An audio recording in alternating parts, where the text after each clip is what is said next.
Voilà, on est aujourd'hui avec un petit peu de retard, le jeudi 21 octobre, on est le 13 Mar Cheshvan et on commence notre cours de Haftara sur Parshat Vayera et on rentre directement dans le vif du sujet. Notre Haftara nous amène ici dans le deuxième livre des rois, dans le chapitre 4. Alors on va d'abord parler un petit peu, au moins au niveau du contexte de la Haftara, et après on va essayer de rentrer plus en profondeur. Alors de quoi parle la Haftara? La Haftara parle du prophète Elisha. Vous savez que le prophète Elisha était le Talmid du prophète Eliaou. Ce sont des sujets qu'on aura l'occasion de voir et d'approfondir dans les mois qui viennent, puisqu'on reprendra ces notions-là plus en détail, ces passages-là plus en détail. Mais en tous les cas, le prophète Eliaou, tout le monde le connaît, un des plus grands prophètes d'Israël. Il avait de nombreux élèves, mais son héritier était le prophète Elisha. Le prophète Elisha est considéré dans la Bible comme étant le modèle le plus extraordinaire de ce qu'on appelle le Baal Mofet, un homme qui fait des prodiges inimaginables. Ça ne veut pas dire qu'il était le plus grand. J'ai déjà expliqué des milliers de fois que la grandeur d'un homme ne se mesure pas à sa capacité de faire des prodiges, sinon où on en serait. Mais malgré tout, c'était bien sûr un très grand homme, un très grand prophète. Dans le domaine des prodiges, il a dépassé tout le monde, même son propre maître. Aucun homme n'a pu faire, après Moshe bien sûr, des prodiges autant que le prophète Elisha. Des choses absolument inimaginables. On verra, bon, c'est pas notre Haftara, que par exemple, il arrive près du Yarden, donc du fleuve du Jourdain, et des gens ont fait tomber quelque chose d'extrêmement précieux dans le fleuve, et ils se mettent à hurler. Qu'est-ce qui se passe? Comment qu'on va récupérer notre bien? Qu'est-ce qu'il fait? Il jette un morceau de fer. Il le jette dans les eaux du Jourdain, et le morceau de fer descend et récupère l'objet et remonte avec l'objet.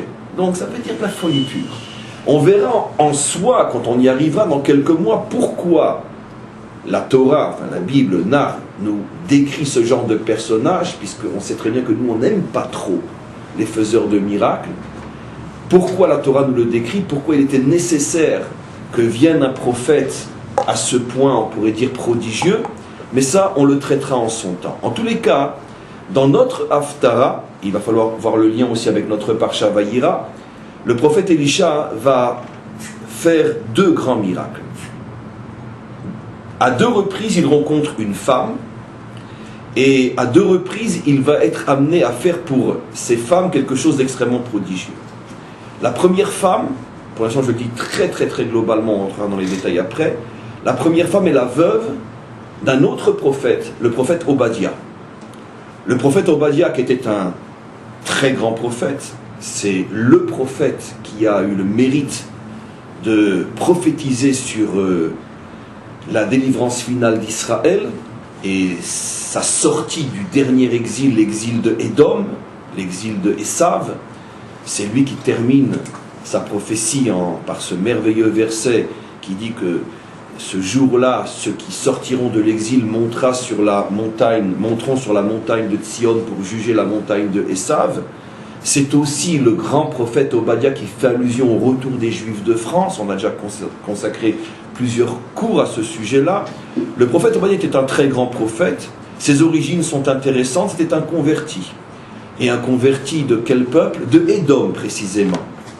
Il venait de Édom, donc ce peuple qui dans notre tradition après va donner son nom à notre quatrième exil. Il y a des raisons même historiques à cela, mais ce n'est pas le sujet. C'est donc un converti. Il est devenu l'un des plus grands prophètes d'Israël, ce qui prouve, encore une fois, si on avait besoin de preuves, que la conversion est véritablement sérieuse. C'est pas qu'on l'accepte uniquement, mais généralement les convertis ont la possibilité et deviennent souvent les plus grands des enfants d'Israël, comme on l'a toujours vu dans notre histoire. C'est pour ça que ce converti est devenu l'un des plus grands prophètes qui a eu le mérite de voir et de prédire et d'enseigner des choses que beaucoup d'autres prophètes n'ont pas eu le mérite de voir. C'était pas seulement un immense prophète, le prophète Obadiah, c'était aussi un homme d'un courage inimaginable. Il a vécu à l'époque du roi Ahav, donc le roi, un des rois des 10 tribus d'Israël. du côté donc nord du schisme. Et le roi Ahav, comme on le sait, a été l'un des rois les plus criminels, les plus idolâtres de toute l'histoire d'Israël. Il était marié avec une femme qui était un monstre, Isabelle, qui était encore plus monstrueuse que lui, et qui, parmi tous les méfaits dont elle était à l'origine, s'est mis en tête de massacrer, de faire massacrer tous les prophètes qui osaient prophétiser au nom du Dieu unique dans son territoire. Elle encourageait les faux prophètes, c'est-à-dire les prophètes de Baal, l'idole Baal, tout ça ce sont des notions qu'on traitera plus tard. Elle les encourageait par tous les moyens financiers ou autres à prendre la tête du peuple, et à chaque fois qu'il y avait un vrai prophète qui osait se montrer, elle le faisait attraper et le faisait exécuter. Donc, le prophète Obadiah vivait à cette époque-là. Qu'est-ce qu'il a conçu comme stratagème? Il a conçu comme stratagème d'arriver à rentrer dans le palais et se faire passer pour quelqu'un de neutre. Bien sûr qu'il n'a pas fait l'idolâtrie Khalila, mais en tous les cas, il a fait valoir de ses capacités pour devenir très vite l'un des intendants les plus importants du royaume. Et qu'est-ce qu'il faisait? Pourquoi il a voulu devenir l'un des intendants les plus importants du royaume? Parce que comme ça, il était plus ou moins au courant de tous les projets sinistres d'Isabelle et de son mari. Et c'est comme ça qu'il est arrivé à cacher 100 prophètes dans 2 grottes, 50 dans une grotte et 50 dans une autre grotte. Donc 100 prophètes qui sont grâce à lui, qui ont échappé au massacre. Et donc il a pris sur lui non seulement de les cacher, donc il a mis sa vie en danger, parce qu'il est rentré vraiment dans la gueule du loup. Vous imaginez ce qui va lui arriver si Isabelle apprend que c'est un espion des prophètes. Et en plus, il a pris sur lui de les nourrir, parce que dans des grottes, comment qu'ils vont manger? Il a pris sur lui de les nourrir, ce qui lui a occasionné des frais inimaginables. Il s'est littéralement ruiné, il a vendu tout ce qu'il avait pour pouvoir nourrir les 100 prophètes. Et quand il n'avait plus suffisamment d'argent, il a emprunté au fils de Ahav, qui était donc un prince, un seigneur, futur roi du royaume d'Israël. Il lui a emprunté des sommes colossales qu'il redistribuait après, enfin plutôt avec lesquelles il achetait de la nourriture pour nourrir les prophètes. Et donc c'est un homme qui s'est complètement ruiné et qui a pris sur lui des dettes phénoménales. Qu'est-ce qui s'est passé? Le fils de Ahav, étant une crapule comme son père, lui a prêté de l'argent, mais lui a demandé des intérêts. C'est-à-dire que non seulement, de toute façon, il n'avait pas d'argent pour le rendre, mais en plus, il fallait payer des intérêts. Obadiah est mort, plus tôt que prévu, ça fait partie de ce qu'on va expliquer, et sa femme s'est retrouvée veuve et seule avec les enfants. Mais elle n'a plus rien. Et voilà que le fils du roi lui fait savoir qu'il lui donne X jours pour payer les dettes, sinon, la maison qui lui reste, la seule chose qui lui restait, est prise, et ses 2 enfants, les 2 enfants aînés, seront pris comme esclaves au service du fils de Ahav. Et c'est là que commence notre Haftarah. Elle vient, en vérité, notre tradition rapporte qu'elle a été prise sur la tombe de son mari, et lui a dit, mais comment c'est possible une chose pareille? Toute ta vie tu as fait le bien, toute ta vie tu as risqué ta vie pour sauver ce peuple, tu as tout donné. Non seulement tu es parti jeune, relativement, il n'est pas mort de vieillesse, et en plus maintenant je vais tout perdre, et nos enfants, parce que tu as accompli cette mitzvah, puisque la punition viendrait à cause de la mitzvah accomplie. Mais qu'est-ce qui se passe? Elle a été révoltée. Elle n'a pas voulu quitter la tombe de son mari, jusqu'à ce que son mari lui ait apparu en songe et lui a dit, va voir le prophète Élisha. Et elle a été voir le prophète Élisha et elle lui a dit, mais comment c'est possible une chose pareille? Qu'est-ce qui nous arrive? Où est la justice? Où est le maître du monde? Est-ce que c'est ça le sort que doivent endurer ceux qui le servent? Non seulement je suis veuve, jeune, et en plus de ça, je vais être puni dans le sens, pas par Dieu, puni par ces réchaïm, par ces mécréants, parce que, comme tu le sais toi bien, tu le sais toi-même, mon mari, toute sa vie, a tout donné pour le Dieu d'Israël. À ce moment-là, il lui demande, qu'est-ce que tu as à la maison? Elle cherche et dit, j'ai rien. Cherche bien, tu as forcément quelque chose. Elle trouve une fiole d'huile un fond dans une fiole d'huile, écoutez-moi bien, de l'huile que son mari utilisait, parce que non seulement il s'est ruiné pour apporter la nourriture au prophète caché, mais en plus il tenait à ce qu'ils ne mangent pas comme des animaux dans le noir. Il s'est ruiné aussi pour leur acheter de l'huile pour qu'ils aient de la lumière jour et nuit dans leur grotte. Et de toutes ces dépenses, il restait un petit fond d'huile dans une petite fiole qu'elle a retrouvée. Elle savait très bien que c'était l'huile, ou ce qui reste de l'huile utilisée pour éclairer les prophètes. Elle a dit à Élisha, j'ai cette huile. Élisha lui a dit, ramasse autant de fûts que tu vas trouver chez tes voisines, chez tes amis, dans toute la ville. Ramasse tout, dis-leur que tu les payeras après, tu auras largement de quoi payer, ne t'inquiète pas. Et prends cette fiole d'huile, qu'il pouvait remplir à peine un verre, même pas, et mets-la au-dessus des fûts, les uns après les autres, ils vont tous se remplir. Et voilà qu'elle met des centaines de fûts, et elle dit à ses enfants, allez en chercher encore, mais tous les fûts du village ont été épuisés. Et lorsque le dernier est rempli, et la fiole d'huile a encore la capacité de donner de l'huile, tout s'arrête, il n'y a plus de flux, il n'y a plus de fûts. À ce moment-là, elle demande à Élisha, qu'est-ce que je fais? Élisha lui dit, ne t'inquiète pas, avec tout ce que tu as comme huile, tu as largement de quoi payer tes dettes, et avec ce qui te reste dans la fiole, à chaque fois que tu amèneras un fût, il se remplira, et tu auras de quoi manger pour toi et tes enfants jusqu'à la fin de ta vie. Voilà.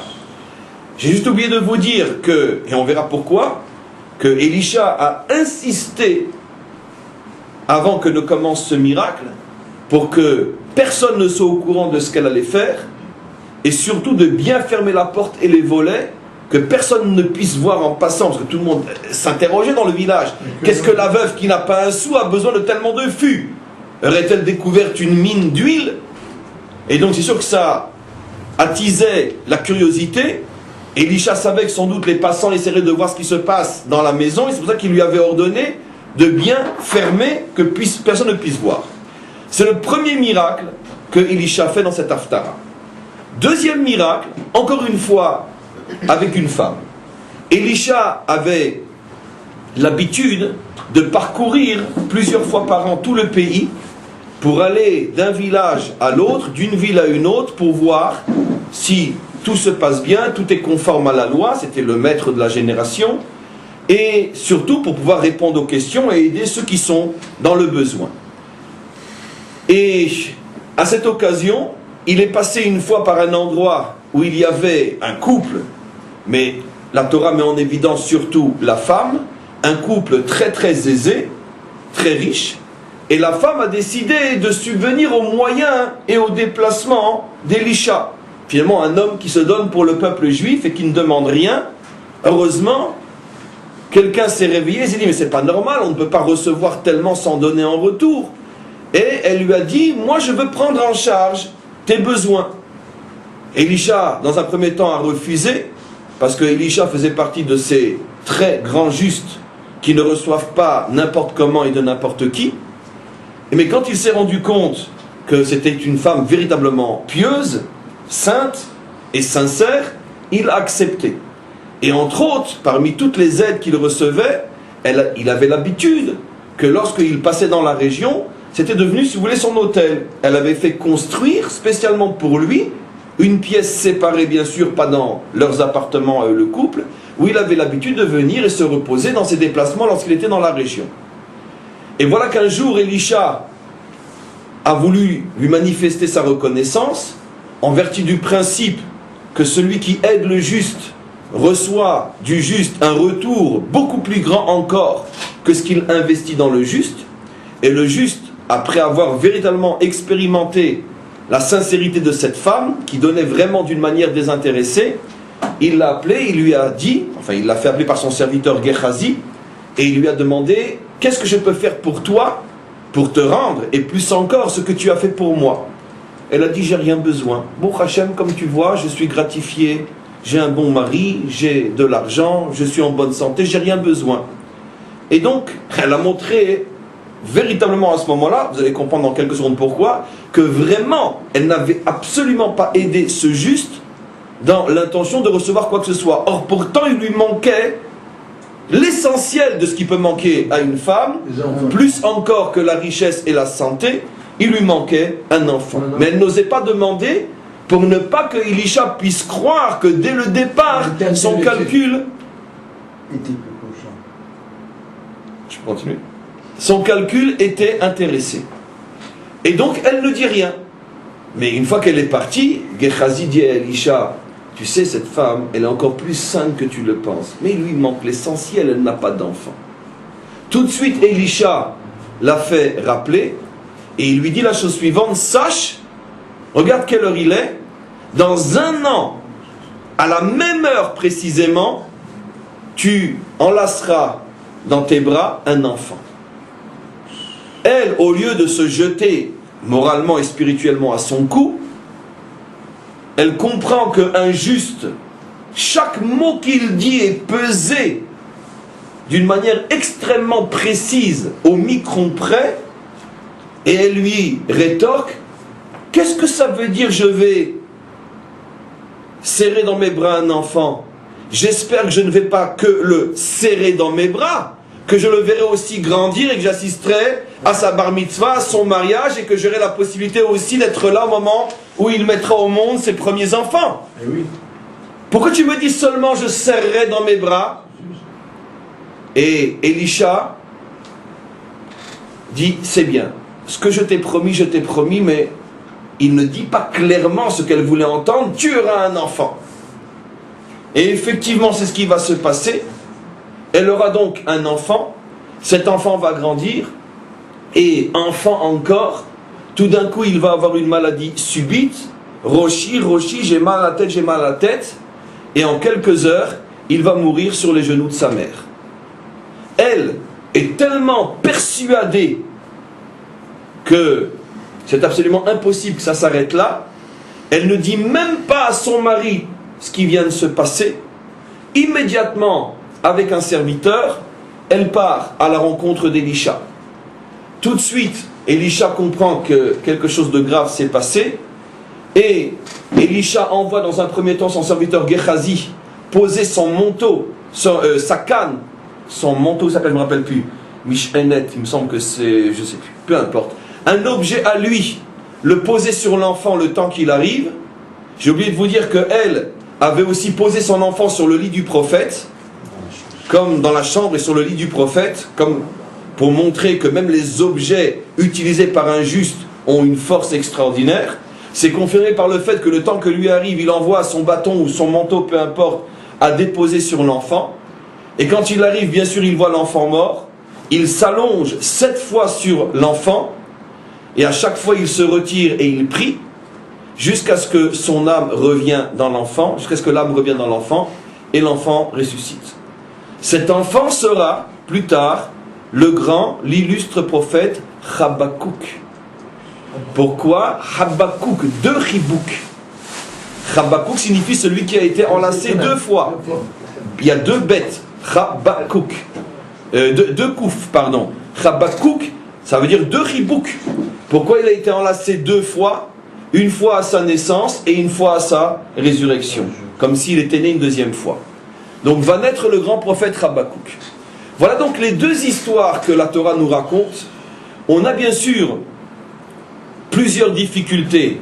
D'abord, quel est le message? Comme il s'agit d'un texte de la Torah, bien que ça a l'air aussi merveilleux que Merlin l'Enchanteur, ça nous est interdit de nous arrêter là et de simplement lire cette histoire comme on lirait Harry Potter, avec ses prodiges et ses merveilles, ou Merlin l'Enchanteur, peu importe. Quel est le message extraordinaire qui se cache derrière ce texte-là, qui nous concerne forcément, bien qu'on parle de prophètes, de miracles et de résurrection, forcément ce passage nous concerne, sinon il ne serait pas dans la Torah. Et deuxième question, quel est le lien avec notre paracha? Parce qu'apparemment, bon, peut-être à part le fait qu'elle aussi n'avait pas d'enfant et que le prophète lui a promis un enfant, et que comme effectivement les anges qui ont dit d'ailleurs, c'est la même phrase, l'an prochain à la même heure tu auras un enfant, c'est exactement ce que les anges avaient dit à Sarah, l'an prochain à la même heure tu auras un enfant, avec la petite différence, c'est que lui, le prophète a dit l'an prochain à la même heure tu serrera dans tes bras un enfant, d'où elle, qui était une femme extrêmement intelligente, elle a compris que la promesse était limitée, d'où la mort de l'enfant et sa résurrection. Tandis que les anges avaient dit à Sarah, tu auras un enfant, sans limiter cela au simple fait de l'enlacer pendant qu'il est encore bébé ou enfant. En tous les cas, à part éventuellement cette comparaison qui évidemment est mise en évidence par tous les commentaires, c'est très difficile de véritablement se rendre compte plus profondément quel est le sens de cette comparaison entre cette Haftara et notre paracha, surtout que, rappelez-vous, le tout premier cours d'Haftara, on a expliqué que chaque Haftara, c'est la clé profonde de la lecture, plus profonde encore, de la paracha. Donc, finalement, on va, après cette mise en condition, on va essayer d'aller droit au but, c'est-à-dire la compréhension du texte. J'ai déjà commencé à vous diriger vers ce qu'on allait dire maintenant en vous présentant la première partie de la Haftara. D'ailleurs, la Haftara ramène deux événements qui apparemment n'ont aucun lien l'un avec l'autre. Ce ne sont pas les mêmes femmes, ce n'est pas le même miracle, c'est peut-être pas du tout à la même époque, c'est écoulé 10 ans entre les deux histoires, ou même 20 ans, mais en tout cas c'est dans la même Haftara, et dans la Bible ça se suit. Donc la première histoire parle donc de la veuve d'Obadiah. Et qu'est-ce que cette histoire met en évidence? Le Malbim, je le répète à chaque fois, si je ne précise pas c'est le Malbim, le Malbim explique qu'il y a une leçon extraordinaire que l'on comprend de cette Haftara. D'abord, le contexte. On parle du prophète Obadiah. Le prophète Obadiah qui effectivement, comme je vous l'ai dit, était un très très très grand homme, était pas seulement un très grand homme puisqu'il était prophète, mais il était un véritable héros d'Israël, un homme qui véritablement a risqué sa vie pendant des années pour sauver des prophètes, un homme qui n'a pas seulement mis sa vie en danger, mais qui a mis aussi tous ses biens en danger. Il s'est appauvri. Tout ce qu'il avait, et plus encore, puisqu'il a emprunté des sommes colossales au fils du roi, et tout ça pour sauver des prophètes. Et finalement, résultat des courses, jusqu'à l'intervention d'Élisha, il meurt, et sa femme se retrouve dans un état de détresse et de pauvreté telle qu'elle est à deux doigts de voir ses deux enfants partir en esclaves chez le monstre qu'était le roi et sa famille. Tout d'un coup arrive Élisha, et Élisha va se servir de la fiole d'huile qui reste pour finalement sauver cette femme. Et le Malbim met en évidence quelque chose d'extraordinaire. Pourquoi cette fiole d'huile? Pourquoi il est absolument important que le miracle passe par ce qui reste de cette fiole d'huile? Pourquoi Élisha demande à cette femme, qu'as-tu? Les commentaires disent, pas le Malbim, mais d'autres commentaires disent une chose évidente. Elle a au moins une maison, elle a au moins une table, elle a au moins une chaise. S'il a besoin de quelque chose pour faire un miracle, eh ben il aurait pu très bien, par exemple, poser sa main sur la chaise et que la chaise se multiplie, puis il y en a 50, 100 et elle vend des chaises. En plus, pourquoi faut-il absolument qu'il y ait quelque chose? De toute façon, alors vous me direz, il faut qu'il y ait un commencement de quelque chose, mais vous êtes conscient qu'en le disant, vous n'avez rien dit. Le miracle, de toute façon, est miraculeux. Donc, qu'il y ait 2 gouttes ou qu'il n'y ait rien, qu'est-ce que ça change? Et puis, en plus, il y a d'autres choses que des gouttes. Non. Le Malbim explique que ce que le prophète voulait montrer, c'est que le miracle se produirait justement par le mérite de cette tzedaka, de cette Messirut Nefesh, de ce sacrifice total de cet homme qui a mis son corps, sa famille, son argent, toute sa vie en danger pour pouvoir sauver des justes. Et donc ce restant d'huile symbolisait finalement la mitzvah, le bien qu'avait fait cet homme-là. Et Élisha avait besoin de ce restant de bien pour montrer en vérité qu'avec ce restant de bien, on peut faire un miracle. Mais plus encore, explique le Malbim, ce qu'Élisha a voulu mettre en évidence, c'est que le bien qu'un homme fait sur terre permet l'arrivée d'un flux infini. Parce que cette huile-là ne s'est jamais arrêtée. Et même lorsqu'il n'y avait plus de flux pour continuer à verser, le prophète Élisha lui a promis que jusqu'à la fin de sa vie, à chaque fois qu'elle amènerait un flux, ça recommencerait à couler. Ce qui veut dire qu'il lui a montré qu'une mitzvah, que le bien que l'homme fait a des répercussions éternelles. Le flux est éternel, le retour est éternel. Alors la question se pose et le Malbim suggère cette question. Alors comment se fait-il si le flux d'une mitzvah est éternel, si le retour même dans ce monde est éternel? Je ne parle même pas de l'autre. Alors comment se fait-il que souvent les justes qui ont au moins d'une manière potentielle un tel flux de bénédictions à disposition à cause des mitzvot qu'ils font, comment se fait-il que les justes semblent eux-mêmes manquer de temps, de minimum, de bien dans ce monde? Juste avant de commencer le cours, on parlait de ça. Comment se fait-il qu'on a vu des justes qui étaient capables de, par leur bénédiction, d'aider des milliers de femmes à sortir de la stérilité, eux-mêmes n'avaient pas d'enfants? Le Rabbi Lubavitch. Comment se fait-il que le Talmud nous dit qu'à l'époque de Rabbi Hanina ben Dossa, le monde entier était nourri par son mérite et lui-même n'avait pas de quoi manger? C'est la question que cette veuve demande, d'abord sur la tombe de son mari et après devant le prophète Elisha.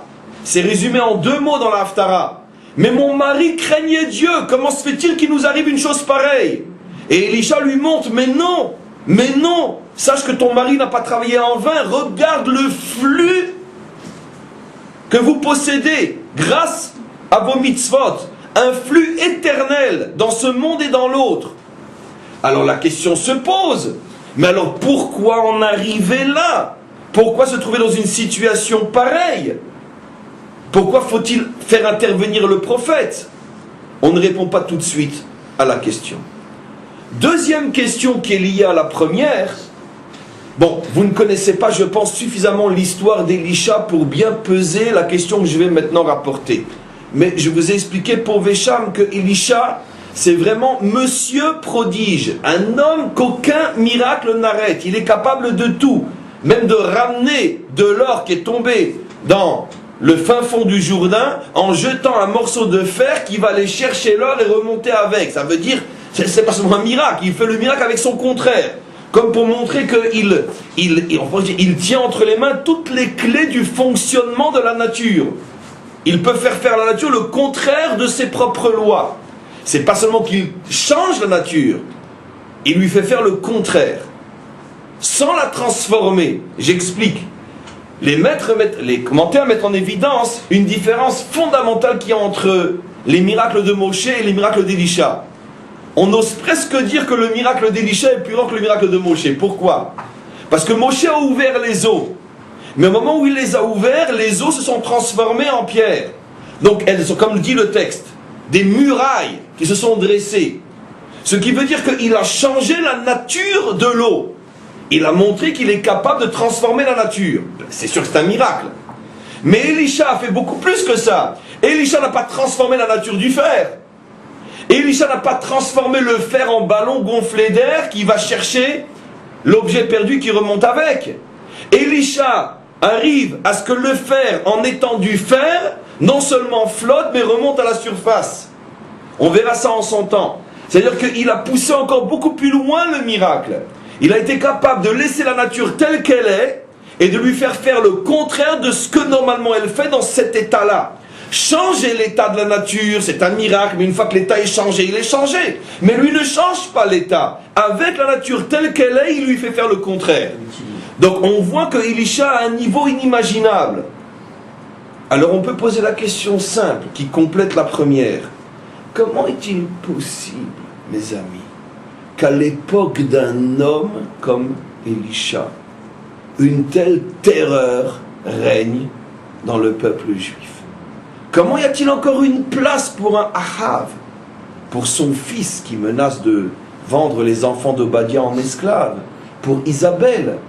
Comment est-il possible que le mal puisse à ce point être fort à une époque qui est traversée par 2 des plus grands prophètes d'Israël après Moshe, Eliyahu le prophète et son élève Elisha? Mais comment c'est possible? Comment peut-il y avoir tellement d'obscurité à une époque où il y a un tel homme qui est capable de tels prodiges? Mais ne voient-ils pas, eux les méchants, ne voient-ils pas? Si nous, 3500 ans après, on le sait ce qui s'est passé, à combien plus forte raison eux qui en étaient les témoins, Vous imaginez qu'à chaque fois que Elisha faisait un prodige, ça faisait 100 fois le tour du pays. En plus, on imagine, c'est absolument évident, la preuve c'est que ça s'est passé aussi avec son maître Eliaou, c'est que les rois, par curiosité, lui ont demandé, tiens, montre-nous ce que tu sais faire. Et c'est évident que les rois ont vu. C'est évident que les rois n'avaient aucun doute de la puissance d'Elisha. Mais je ne comprends pas, pour infiniment moins que ça, ils auraient dû se réveiller. Imaginez-vous aujourd'hui un homme qui est capable de ressusciter un mort. Et qu'on puisse apporter la preuve que ce n'est pas un charlatan. C'est que le mort était bien mort, et la résurrection est une vraie résurrection. Et il n'a pas fait que ça. En plus, sa sainteté et sa grandeur morale est évidente. C'est pas un genre de gourou, on ne sait pas trop d'où il sort et de quelle école il vient et avec quel genre de truc il le fait. Il s'agit d'un homme dont la sainteté est incontestable, au moins pour les Juifs dans sa génération. Donc, qu'est-ce qui se passe? Comment se fait-il qu'il n'arrive pas à réveiller sa génération? En vérité, l'explication à cette question-là, on l'a souvent abordée. Et la réponse est donnée dans cette Haftara, dans ce passage-là, avec cette fameuse femme et sa fiole d'huile. Et on l'a vu aussi pour Abraham, bien sûr, ça va être ça le lien. Elisha insiste. Il la prévient, il la met en garde. Ne dis à personne pourquoi tu as besoin des fûts. Et surtout, fais tout le nécessaire pour que ta maison soit fermée hermétiquement, qu'on ne puisse même pas voir une ombre de ce que tu es en train de faire pendant que le miracle se produit. Pourquoi on devine? Les commentaires le disent en une phrase très connue. Parce que s'il y a la moindre personne qui voit ce qui est en train de se passer, ça va amener du Einara, ça va amener, on pourrait dire, du mauvais œil. J'aime pas la traduction en français, je vais bien sûr expliquer. Malheureusement, on est victime des traductions. On n'est pas victime que de ça, mais disons que les traductions ont massacré pas mal d'hommes et de femmes sur Terre. En tout cas, donc, d'après la traduction, il y a le mauvais œil. C'est-à-dire le fait que d'autres, qui ne sont pas suffisamment à la hauteur, qui ne sont pas suffisamment méritants, puissent voir ce qui est en train de se passer, le lien qui se crée entre le miracle et l'œil de l'autre va faire cesser le miracle. C'est comme s'il y avait une déconnexion. C'est-à-dire exactement de la même manière, disent nos maîtres, que quand quelque chose est branché, et qu'il suffit tout simplement avec son pied, sans faire exprès de passer, sortir le fil, ou volontairement avec sa main sortir le fil, et puis tout s'arrête. En plein milieu du film, il y a le suspense. Imaginez si ça nous arrivait pendant l'enregistrement. Tout d'un coup, c'est la catastrophe. Paf, ça se débranche. Donc finalement, ça tenait qu'à quoi? Ça tenait qu'à un branchement. Et bien, ce que la main peut faire dans le monde matériel, l'œil, et on verra par la suite aussi la parole, peut le faire aussi dans des mondes tout aussi réels que le nôtre, mais non perceptibles par nos sens, où il y a aussi des connexions qui se passent et des flux qui passent. Et donc, Elisha prévient, il dit, sache, si quelqu'un met son œil à ce moment-là, c'est comme si il va couper, parce que son regard va couper au milieu de la connexion et tout va s'arrêter. Attends, je voudrais comprendre quelque chose. Excuse-moi, mon maître Elisha. En tant que simple élève, je voudrais te poser une question. Enfin, toi qui es capable de faire remplir 150 000 fûts de plusieurs centaines de litres avec 3 gouttes d'huile. T'es pas capable de t'arranger à ce que il n'y ait pas de déconnexion quand un pauvre type passe par là et regarde? Quoi? Son œil est plus fort que toi? La question est évidente. Il y a quelque chose qu'on ne comprend pas ici. Un homme qui est capable de faire de tels miracles, il est impressionné par l'œil du paysan qui va passer. On retrouve ce phénomène dans le deuxième événement, cette fois-ci pas avec l'œil, avec la parole. Au moment où elle arrive, la mère, pour supplier Elisha de ressusciter son fils, Elisha, dans un premier temps, envoie son serviteur Gehazi, avec son manteau, sa canne, je ne me rappelle plus, il lui dit, pose-le sur l'enfant le temps que j'arrive. Et il prévient son serviteur, parce que ça était connu, vous imaginez, c'est comme le secrétaire du rabbi, tout le monde le connaît, quand il passe, alors, nanana, un autographe, bon. Gehazi, tout le monde le connaît, c'est le serviteur d'Elisha. Et en plus, c'est pas le moment de le dire maintenant, mais en plus, Gehazi n'était pas un homme très recommandable. C'est aussi un des prodiges de l'histoire, que comment des fois, à côté d'un homme juste, peut se trouver exactement le contraire. Mais bon, c'est un sujet en tant que tel. Et il dit à Gehazi, sache que jusqu'à ce que tu déposes cet objet sur cet enfant, c'est évident que tu vas rencontrer 1000 personnes qui vont te dire, alors d'où tu viens, qu'est-ce qui se passe, où est ton maître, Tu ne parles à personne, tu ne réponds à personne, tu n'entends personne, tu fonces, tu fais ce que je te demande. Parce que tu prépares ma venue, tu prépares le miracle. Et les commentaires disent, parce que si Gehazi s'était arrêté et ou avait simplement, du haut de son cheval, répondu bonjour à celui qui lui dit bonjour, Elisha n'aurait rien pu faire. Parce que, pourquoi dit le Malbim? Au moment où il lui remet cet objet dans les mains, il le charge d'énergie inimaginable, et Gehazi le reçoit, cet objet-là, chargé d'énergie, et si jamais, jusqu'à ce que cet objet soit posé sur l'enfant, il répond à quelqu'un ou il parle à quelqu'un, il va créer entre la bouche de l'autre et la sienne un flux, une connexion qui va pas frapper sur l'objet et faire partir toutes les énergies desquelles il est recouvert. Vous voyez qu'il se passe des choses extrêmement mystérieuses dans un monde complètement caché de nos yeux, mais c'est ça la beauté et la puissance de la Torah, surtout du livre des prophètes. Lorsqu'on sait le lire et l'interroger, il nous fait prendre conscience de toute une réalité, d'accord, à laquelle on ne croit plus trop aujourd'hui, parce que nous on est des cartésiens, donc on ne croit que ce qu'on voit, d'accord, et puis évidemment on descend du singe, donc comment croire à ces choses-là? Effectivement, il n'y a que celui qui descend d'un singe qui peut ne croire qu'à ce qu'il voit, comme les singes. Mais en tout cas, peu importe. Nous qui, grâce à Dieu, ne descendons pas des singes, mais d'Adam Arishon, et grâce à Dieu qui ne croyons surtout pas ce que l'on voit, mais qui ne croyons que ce que l'on ne voit pas, là, on est suffisamment sensible pour comprendre que la Torah ici nous passe un message de folie. C'est que aussi extraordinaire que soit Elisha, vous imaginez quel miracle Elisha s'apprête à faire? Ressusciter un mort. Il ne s'agit même plus ici de faire que 2 gouttes d'huile deviennent 100 000 litres. Il s'agit d'un mort, d'en faire un vivant. On est passé à une gamme au-dessus dans le standard des miracles.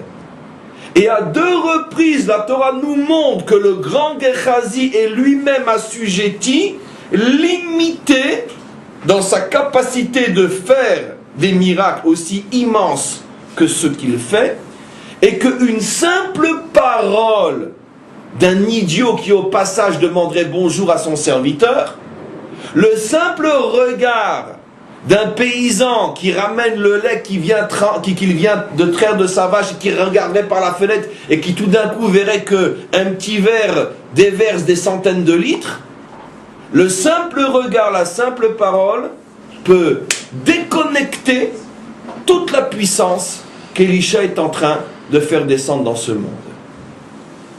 Qu'est-ce qu'on met en évidence ici? On met en évidence ici la réponse à l'autre question que j'avais posée.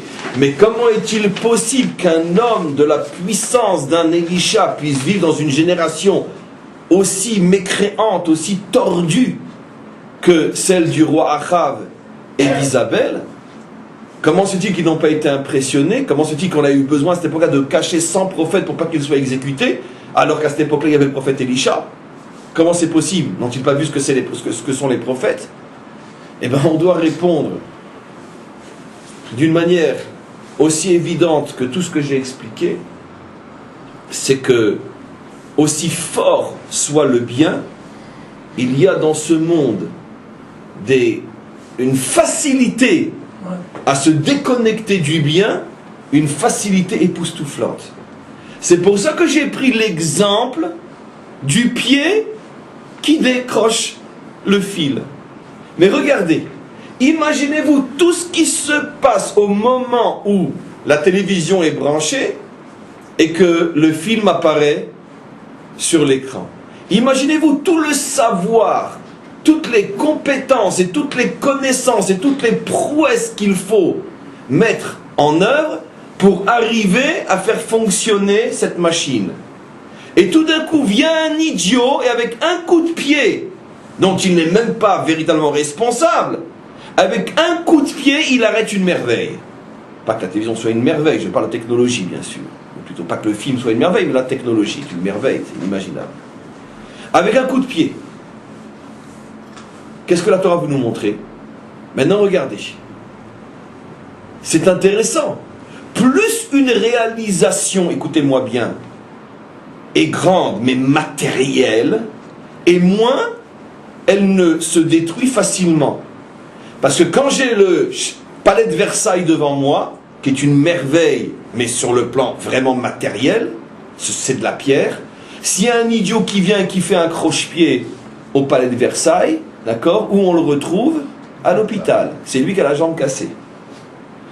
Une simple inattention ne peut pas remettre en cause une réalisation vraiment matérielle. De là, vous avez compris ce que je veux dire? Plus une réalisation est sophistiquée, plus une réalisation est adine, elle est, comment on dirait adine en français? Elle est raffinée, et plus on peut facilement l'abîmer. Donnons un exemple simple. Le château de Versailles et la Joconde, l'original. D'accord? Le château de Versailles, tu peux taper dedans autant que tu veux, il faut quand même plusieurs bombes, donc vraiment y mettre le paquet pour le détruire. La Joconde, qui est peut-être, peu importe, une merveille aussi grande dans son domaine, eh bien écoutez, un petit verre d'eau, un petit peu d'acide, 3 gouttes d'acide sur la peinture, il n'y a plus rien. Plus c'est raffiné et plus ça disparaît vite. Et arrivons à notre époque, l'ordinateur devant nous, le raffinement du raffinement, un micron d'erreur, un petit bug qui en termes informatiques signifie un micron d'erreur, et tout s'arrête. Et allez beaucoup plus loin maintenant, lorsque vous êtes au niveau des énergies et des flux spirituels, d'accord? Un petit regard, une petite parole, parce qu'un regard c'est aussi un rayonnement, une parole c'est aussi un rayonnement, et paf, tout s'arrête. C'est pour ça que le juste, même s'il est d'une puissance comme Gehazi, comme Elisha, même lui est assujetti, et c'est le défaut de sa qualité. C'est justement parce qu'il évolue au niveau d'un monde extrêmement sensible que justement il est d'une certaine manière en danger, parce que tout ce qui est extrêmement sensible est extrêmement fragile. Et donc on comprend pourquoi, avec une pichenette, toute la puissance d'un Elisha peut ne pas être vue par ceux qui n'ont pas le mérite de voir. D'accord? Ça veut dire quoi? Vous imaginez la scène, parce que c'est vraiment ce qui s'est passé. Elisha est appelé au royaume pour montrer ce qu'il sait faire. Et puis vous avez Achav et Isabelle qui sont en train de regarder. Puis Achav commence à être impressionné. Et puis Isabelle voit que son mari, ça commence à lui monter à la tête. Et puis tout d'un coup il va devenir un rabbin. Puis elle n'a pas vraiment pas envie de vivre avec un rabbin, hein, je vais vous dire. Alors elle dit: oh mais alors arrête, hein, ça suffit, hein, allez viens, rentre, on s'en va. Avec ces mots, elle a tout cassé. Pourquoi? Parce qu'elle a envoyé de mauvaises énergies. Avec ces mots, elle a tout cassé. Une merveille qui est en train de se dévoiler, et puis elle, avec ces mots, elle a tout cassé. Pourquoi? Parce qu'elle a envoyé un contre-flux, mais qui est le croche-pied dans le fil. Tout s'est débranché. Et si vous me posez la question, mais comment se fait-il que Dieu donne tellement de pouvoir à un crétin, avec 2 mots idiots, de pouvoir voiler tout ce qui est en train de se passer? Eh bien la réponse, on vient de l'expliquer. Plus c'est raffiné, et plus ça se casse facilement. Vous avez compris, comme j'expliquais à quelqu'un avant le début du cours, comment fonctionne, comme j'expliquais, ou comme j'explique toujours, pour bien comprendre ce dont nous parle la Torah, il faut comprendre qu'il s'agit, la Torah met souvent en évidence un monde qui est inconnu de nos sens et de notre logique, et il faut en connaître les règles, il faut en connaître les lois, pour comprendre comment il fonctionne et ne pas être stupidement étonné quand on a des questions, etc., etc. Parce que finalement, tu ne connais pas les lois de ce monde. Alors maintenant, on peut comprendre ce qui se passe. Comment se fait-il qu'un homme comme Obadiah, qui par ses mitzvot a mérité un tel flux infini, même de bienfaits matériels, c'est ce que Élisha va prouver avec la petite fiole. Regarde ce que ton mari mérite. 2 gouttes de ton mari, c'est des millions de flux remplis. Alors si c'est ça, la question est alors comment se fait-il qu'il faut en arriver à la détresse, au secours, que Élisha arrive? Pourquoi ça ne se dévoile pas tout de suite? Et parce que ce monde est rempli de croche-pieds qui rentrent dans les fils. Et c'est pour ça que ça ne se dévoile pas. Ça veut dire que d'un côté, le juste est branché à des énergies inimaginables, mais tout ça reste à un niveau potentiel, parce que pour que ça se dévoile dans ce monde, il faudrait nettoyer ce monde de toutes les mauvaises influences et les mauvais courants et les mauvaises radiations qui s'y trouvent. Et ces mauvaises radiations sont autant de coups de pied dans le fil qui débranchent sans arrêt l'appareil et qui font que ça a du mal à passer. C'est pour ça que il faut aller chercher un ingénieur qui, lui, l'ingénieur, sait comment rebrancher les fils, mais même l'ingénieur qui est ici, Élisha, vous l'avez compris, lorsqu'il rebranche les fils, lui aussi, il est limité. Et il est obligé de dire à cette femme-là, attention, je ne peux réussir que si au moment où je vais agir, toutes les portes et toutes les fenêtres sont fermées. Ça veut dire qu'au moins à ce moment-là, il n'y a pas un œil qui vient faire un court-circuit. Et quand il recommence avec la résurrection, c'est la même chose. On pourrait expliquer pourquoi l'un ça passe par l'œil, l'autre ça passe par la bouche. Je pourrais expliquer aussi, je vais tout le faire si j'ai le temps. Mais en tous les cas, c'est toujours le même principe. Attention, ce monde est rempli de mauvaises ondes qui empêchent des fois que celui qui mérite de recevoir puisse vraiment recevoir.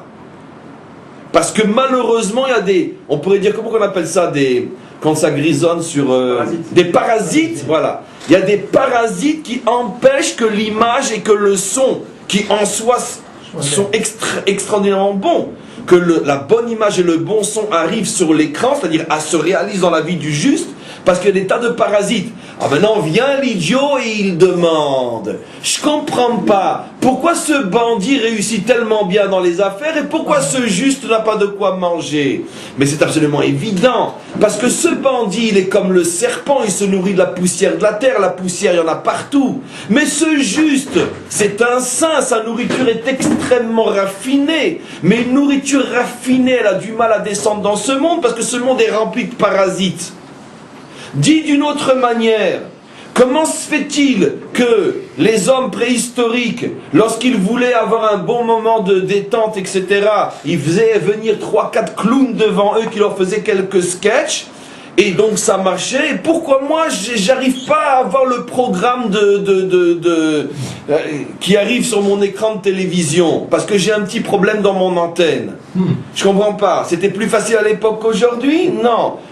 Parce que là-bas, tu faisais venir 3 nuls pour faire rire 5 nuls. Maintenant, tu veux faire venir du virtuel dans ta maison. Ça passe par des choses tellement raffinées que s'il y a un petit problème dans ton antenne, ça passe pas. Quand on a compris ça, on ne peut plus s'étonner. Mais pourquoi les justes souffrent tellement? Si j'ai gagné aujourd'hui, que c'est la dernière fois qu'on pose la question, on a vraiment gagné, remporté une grande victoire. Mais c'est normal, ils sont trop raffinés pour ce monde. La nourriture de ce monde ne peut pas être la leur. Eux, ils la captent à un niveau extrêmement haut. Maintenant, revenons à la deuxième partie de l'histoire et après on fera le lien avec la paracha. C'est quoi cette femme qui ne peut d'abord pas avoir un enfant? Et puis après, quand elle en a un, le prophète lui laisse sous-entendre que tu auras la joie de mettre au monde un enfant, de le serrer dans tes bras, mais je ne peux pas te garantir plus. Tout de suite, connaissant bien Élisha depuis le temps qu'elle le fréquente, elle comprend qu'il y a une allusion au fait qu'elle ne pourra pas faire plus que d'être mère pendant un certain temps, mais qu'après, elle ne verra pas grandir cet enfant-là. Et finalement, effectivement, c'est ce qui va se passer, il va mourir, et sans l'intervention, la deuxième d'Élisha qui le ressuscite, eh ben, il serait resté mort. Qu'est-ce que c'est ces histoires-là? Et finalement, il est devenu le prophète Habakkuk, qui est aussi l'un des plus grands prophètes de l'histoire. Mais la réponse est dans la question. Parce que cette âme, cette femme-là doit faire descendre sur terre une âme tellement grande que cette âme-là ne supporte pas ce monde, il est trop grossier pour cette âme. Alors, dans un premier temps, elle n'arrive pas à mettre cet enfant au monde.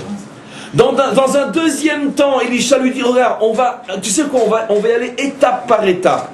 Laisse-moi d'abord, lui dit Elisha, regardez la merveille de l'interprétation. Elisha lui dit, regarde, on va y aller étape par étape, fais-moi confiance. Laisse-moi d'abord faire descendre cette âme au moins pour quelques années sur terre, jusqu'à ce qu'il ait 5-6 ans. Une fois qu'on aura déjà fait descendre une fois cette âme sur terre, ce sera plus facile d'arriver à la deuxième étape. Elle comprend tout de suite. Elle lui dit, mais tu m'assures que la peur que je vais avoir au moment où il va mourir sur mes genoux, elle ne sera que provisoire, je te l'assure. Elle joue le jeu. Et c'est pour ça, vous verrez le Malbim, pour ceux qui ont le courage ou la volonté de le lire, que le Malbim met en évidence que quand son enfant va mourir sur ses genoux, on ne la voit pas s'affoler, on ne la voit même pas pleurer, on ne la voit même pas crier, on ne la voit même pas appeler son mari. Elle pose l'enfant elle-même sur le lit du prophète, et elle part tranquillement dire au prophète, deuxième étape, allez on y va. Pourquoi? Parce qu'elle a compris le choix qu'elle a accepté de faire, d'être la matrice d'une âme qui est trop haute pour ce monde. Donc ça a un prix. D'abord c'est dur de le faire descendre, et une fois que c'est descendu, c'est pas sûr que ça va rester. Elle a eu la chance de voir jusqu'à la fin du film la résurrection et de devenir la mère du prophète Habakouk. C'est malheureusement pas la chance que tout le monde a. Mais le principe reste le même. Le principe reste le même. Le principe que nous comprenons est que toutes les difficultés que les justes ont à réaliser quelque chose, au point que des fois ils n'arrivent pas à réaliser vraiment ce qu'ils voudraient. Et quand ils arrivent à commencer à le réaliser, ça ne va pas jusqu'au bout. Tout ça vient de quoi? Mais justement parce qu'eux ne réalisent que de grandes choses. Et c'est très dur de le faire. Pourquoi je ne comprends pas? Lui, il a eu X enfants, et il les a tous mariés, grandis, bénis. Et cette pauvre femme, elle n'en a pas eu, et quand elle en a eu un, elle l'a enterré. Le monde ne s'arrête pas là. On verra un jour la différence entre l'âme des uns et l'âme des autres. Et on comprendra pourquoi pour les uns c'est si facile et pour les autres c'est parfois si difficile. On verra. Pour l'instant, on ne voit que les jambes et les bras. Mais on ne sait pas ce qu'il y a dedans. Et donc les grandes âmes ne descendent pas si facilement que ça. Et même quand elles descendent, elles ne restent pas si longtemps que ça. Il y a des exceptions, mais le principe reste le même. Le Ari Akadosh, mort à 38 ans. Le Ramchal, mort à 38 ans. Et combien d'autres? Certains qui étaient parmi les maîtres de Rabbi Shimon Bar Yochai sont morts enfants. C'est les fameux Yenuka dont parle le Zohar. Yenuka Tinok en hébreu, Yenuka en araméen. On voit que très souvent, Rabbi Shimon Bar Yochai, le père et le maître du Zohar, devenait comme un élève qui apprend la Torah de la bouche des Yenuka. Et les Yenuka sont des créatures très spéciales qui ne dépassaient généralement pas l'âge de 7-8 ans. Il y en a plusieurs qui sont enterrés dans la région de Tzfat. Et c'est marqué sur leur tombe, les Yenuka de Rabbi Shimon Bar Yochai. Des âmes inimaginables qui en 7-8 ans terminaient le travail et arrivaient à devenir les maîtres de Rabbi Shimon Bar Yochai. 7-8 ans, Rabbi Shimon Bar Yochai. Ça fait longtemps qu'on n'a plus de Yenuka comme ça sur terre, mais c'est des âmes qui sont descendues à une époque où il y avait des réceptacles comme Rabbi Shimon pour recevoir d'eux. Aujourd'hui, il n'y a plus de réceptacles pour se connecter à des âmes pareilles. Comment? On a eu quelques-uns. On dit qu'il y a eu récemment, etc. Mais bon, globalement, les Yenuka dont on parle, c'est toute une génération qui a disparu. Mais qui ne vivait pas longtemps, justement à cause de ce phénomène-là. Alors bien sûr, ne tirez pas des principes absolus de ce que j'ai dit. Chacun qui meurt jeune, c'est un Yenuka, celui qui vit vieux, c'est un pauvre type. Shalom. Je m'excuse de devoir le préciser, c'est pas ça la conclusion. Mais la conclusion est que les principes spirituels les règles du monde spirituel fonctionnent de telle manière que parfois on voit des choses qui paraissent choquantes et qui en vérité trouvent leur explication dans une logique quasi scientifique quand on comprend les mécanismes de ces mondes-là. On a presque terminé. Quel est le lien maintenant avec notre paracha? On l'a dit, simplement que je vais redire ce qu'on a dit, mais je vais rajouter, parce qu'on n'a pas le droit dans la Torah de ne faire que redire, c'est une insulte à la Torah. Celui qui parle de Torah et qui ne dit pas quelque chose qui n'a encore jamais été dit n'a pas le droit d'enseigner.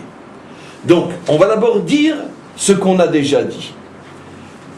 Bien sûr, le lien est évident, mais parce que c'est la raison pour laquelle Abraham et Sarah n'arrivaient pas à faire descendre Yitzhak, alors qu'ils sont arrivés à faire descendre d'autres enfants. Pourquoi pas Yitzhak? Parce que Yitzhak, c'est aller chercher une âme qui a eu une telle subtilité, un tel raffinement, qu'elle ne peut descendre que dans des réceptacles extrêmement raffinés. Et mes amis, tout Abraham et Sarah qu'ils étaient, jusqu'à ce que lui ait 100 ans et elle 90 ans, ils n'étaient pas encore suffisamment raffinés pour mériter de faire descendre cette âme dans leur chair. Oui. De là, vous imaginez le raffinement qui était nécessaire pour que Yitzhak descende. Même Abraham à 90 ans n'est pas encore suffisamment raffiné pour ça. Non, ça ne marche pas. Attends, quand même, 90 ans Abraham. Ne vous inquiétez pas, mes amis. Si Abraham devait revenir dans notre génération, même à l'âge de 3 ans, on le prendrait pour le Messie. Ça c'est clair. Je ne parle pas de 90. Mais par rapport à Yitzhak, c'est déjà insuffisant. C'est encore, excusez-moi, insuffisant. Il faut encore plus haut et plus haut et plus haut. Donc, tous les gens de la génération qui voyaient Abraham et Sarah, qui n'avaient pas d'enfants, se disaient, bon, ils sont peut-être pas si grands qu'on le pense, hein, parce que pourquoi tous les enfants et pas eux? Ça doit être une punition, comme quelqu'un a dit avant le cours. Non, mais non, vous n'avez rien compris, c'est pas une punition. Mais parce que vous êtes des animaux, un animal met facilement un animal au monde. Mais eux, ce sont, et ça ne met pas facilement, un Yitzhak au monde. Je l'ai dit exprès brutalement, parce que c'est un petit peu vrai ce que je dis. Plus c'est facile et plus ça prouve qu'on est terrestre, d'après tout le cours d'aujourd'hui. Avec toutes les nuances qu'il faut apporter et les exceptions qu'il faut apporter à ce qui est un enseignement d'un homme. Il n'y a que la vérité de Dieu qui est absolue, jamais la nôtre. En tous les cas, c'est pour ça que c'est si dur. Et la preuve que la génération pensait que peut-être qu'ils sont punis, qu'ils sont pas si justes que ça, mais Rashi nous dit dans notre paracha que c'est exactement ce que Agar, qui était une sainte, je me battrai jusqu'à la fin de ma vie pour dire et redire que le Agar et le Ishmaël biblique sont des saints.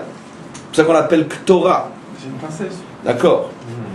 Elle, aussi sainte était-elle, elle qui parlait aux anges comme on parle à son voisin.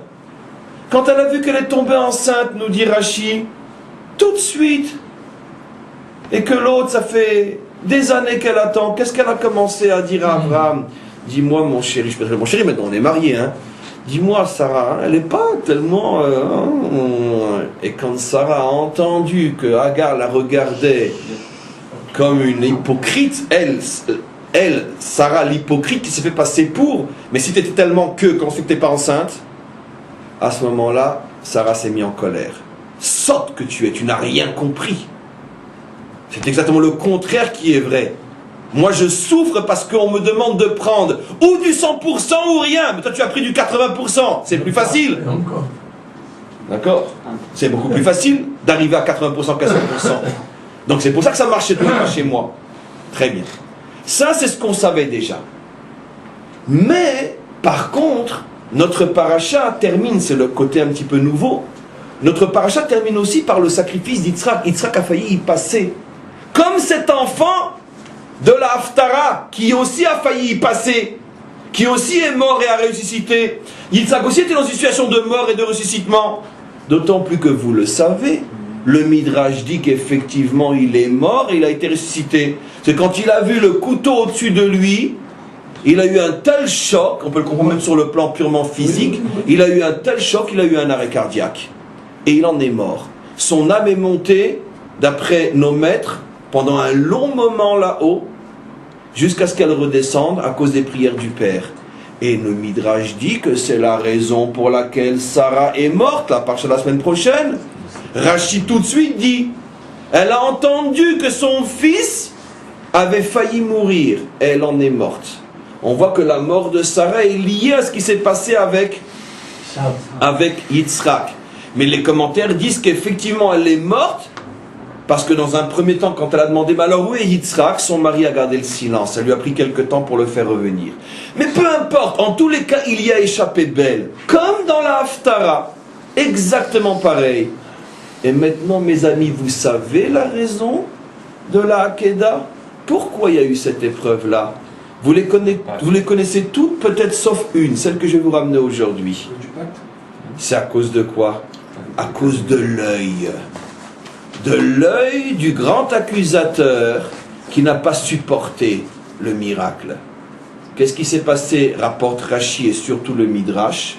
Il y a plusieurs explications à la raison aux raisons qui ont amené la Hakeda, et chaque maître apporte sa pierre de compréhension. L'une des raisons c'est que, écoutez-moi, mais jusqu'au bout,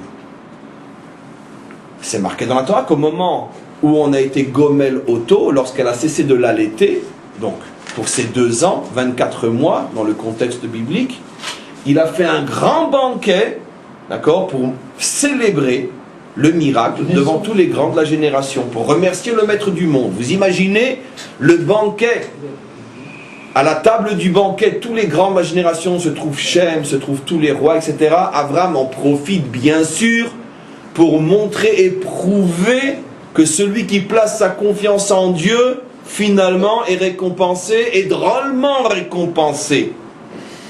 Et voilà que toute cette soirée est consacrée à la gloire du Maître du monde et au courage et à la récompense de ceux qui le servent.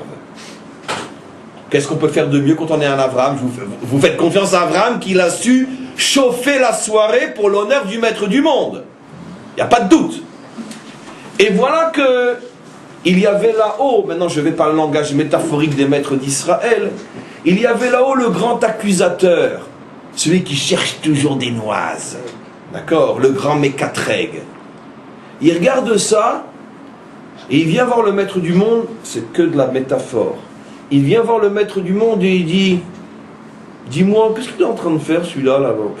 Il célèbre ma grandeur. Mais dis-moi, tu trouves normal qu'il n'a même pas apporté une petite offrande pour te remercier pendant la soirée? Le maître du monde lui dit, mais enfin, toute la soirée m'est consacrée, tu veux encore qu'il fasse un petit sacrifice pour moi? Ces paroles sont les offrandes. La gloire de Dieu qui est proclamée à cette soirée, c'est l'offrande. Ouais, mais c'est pas normal. Dans l'histoire, tous les justes, quand ils te remercient, ils t'apportent une offrande. Oh, tu me saoules avec tes histoires. Même si je lui demandais son fils, il serait d'accord de me le donner, alors me parle pas d'une petite offrande. Ah, qu'est-ce que tu veux dire, maître du monde? Allez, chiche, on va essayer. Le maître du monde s'est coincé. Lui-même, s'est sorti de sa bouche. Il dit, d'accord, je vais te prouver que même son fils serait prêt à me le donner, c'est comme ça qu'il y a eu la Hakeda. Qu'est-ce qu'on comprend de cette métaphore? On comprend de cette métaphore que finalement, c'est extrêmement fragile le miracle. Il y a toujours des accusateurs. Parce que ce monde ne supporte pas le miracle. Et donc quand une âme comme Yitzhak descend sur terre, il y a toujours une bande de voyous qui pour essayer de détruire. Et ça a marché. L'interprétation de ce que veulent dire nos maîtres, c'est que faites attention mes amis. Ou vous êtes comme des animaux et tout marche bien, ou vous êtes comme Abraham et tout marche difficilement, et même quand ça marche, c'est encore fragile. Parce que ce monde ne supporte pas la véritable grandeur des grands. C'est le prix à payer dans ce monde. Donc ne vous étonnez pas si Yitzhak a failli y passer, alors que des tas d'autres n'y passent pas, parce que ce monde laisse passer les animaux et essaye de freiner ceux qui sont véritablement des serviteurs de Dieu. C'est comme ça que ça fonctionne. Donc c'est ça le lien entre la Haftara, entre la Paracha, et c'est ça l'enseignement que nous retirons. Les miracles et l'histoire de Elisha ne nous a pas été raconté pour nous impressionner, c'est pas Harry Potter, ça n'en a rien à faire, c'est pas ça, on s'en fout. Mais pour qu'on comprenne les mécanismes profonds de l'histoire et pour que l'on se renforce face à toutes nos épreuves et toutes nos difficultés et savoir entre autres quand il nous arrive aussi des grands coups où on n'est pas arrivé à voir, où on a eu, où on a perdu, peut-être que justement il s'agit de choses qui sont tellement grandes que c'est pour ça que ça a du mal à rester ou à venir. Et fort du principe qui doit animer chacun d'entre nous, comme quoi cette vie n'est qu'une séquence, je préfère le mot séquence que passage a une connotation chrétienne que je n'aime pas.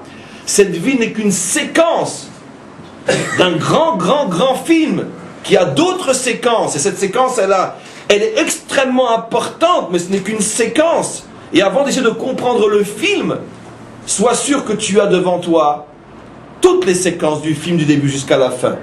Et seulement à ce moment-là, tu peux comprendre que finalement, la difficulté qu'ont les justes à réaliser ou à terminer, c'est justement parce qu'ils sont branchés à un niveau tellement haut, tellement grand, que tout est fragilité dans ce monde grossier et opaque. Et c'est pour ça que les difficultés sont comme on les expliquait. Et on arrête le cours d'aujourd'hui. Amen. Petite question.